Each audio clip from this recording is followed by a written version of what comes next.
ये तो किताबिया में लिखा है रे, जितना बोले हैं सब देख। किताब समुद्र की तरह होता है, शास्त्र समुद्र की तरह होता है। समुद्र का जल कभी पीने लायक नहीं होता, खारा होता है। और वही जल आकाश मार्ग से जब धरती पर आता है अमृतमय हो जाता है।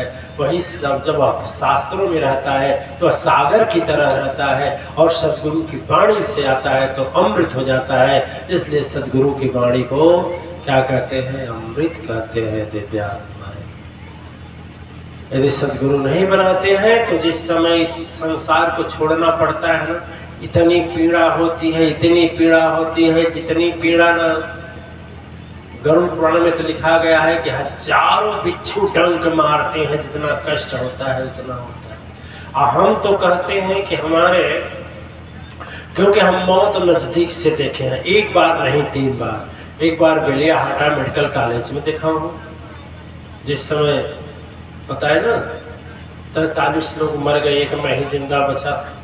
एक वह देखे, एक बार सदगुरु की प्राप्ति करने के लिए जब घमंड हुआ था, गए थे तब।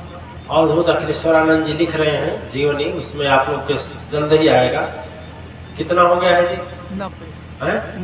90 हो गया है। 100 का संकल्प लिए हैं, 100 पूर्ण कर लेंगे तो आ जाएगा आप लोगों के सामने। फिर याद कास्ट, उसमें अनमोल चीजें मिलेगी, और झूठा एक नहीं, सारे सत्य मिलेंगे।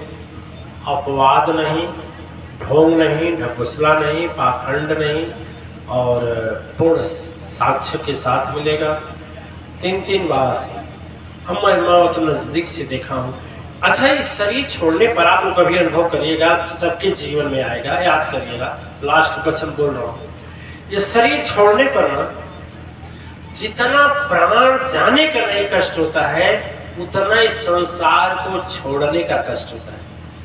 माई कैसे रही तो लड़कवा कैसे रहेगा, तो बेटुआ कैसे रहेगा, तो घरवा हमारा छूट जाएगा, तो नतिया कुछ लायक नहीं हुआ, तो बेटुआ को दमदा सता रहा है, तो ससुई बेटुआ को सता रही है, तो हमारा दमदा शराबी निकल गया, तो कुछ लायक नहीं हुआ।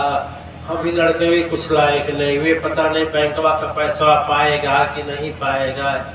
यानी शरीर छोड़ने से ज्यादा कष्ट इस संसार को छोड़ने का होता है, ये सबसे बड़ा कष्ट। लेकिन सदगुरु की वाणी जब हम ले लेते हैं दिव्यात्माएं, धीरे धीरे इस शरीर के अंदर से वह शक्ति जागृत होती है, जो परम शक्ति सत्ता अंदर बैठी है। अभी एक भजन में आप बोले हैं ना, कहाँ कहाँ ढूंढे बंदे मैं तो तेरे पास में, वो प्रकट होना शुरू होता है। अब सारा माया सामने दिखाई देने लगती है, और बिना कहे सारी बात समझ में आ जाती है। बोलिए सच्चे दरबार की जय, सतगुरु चरण की जय।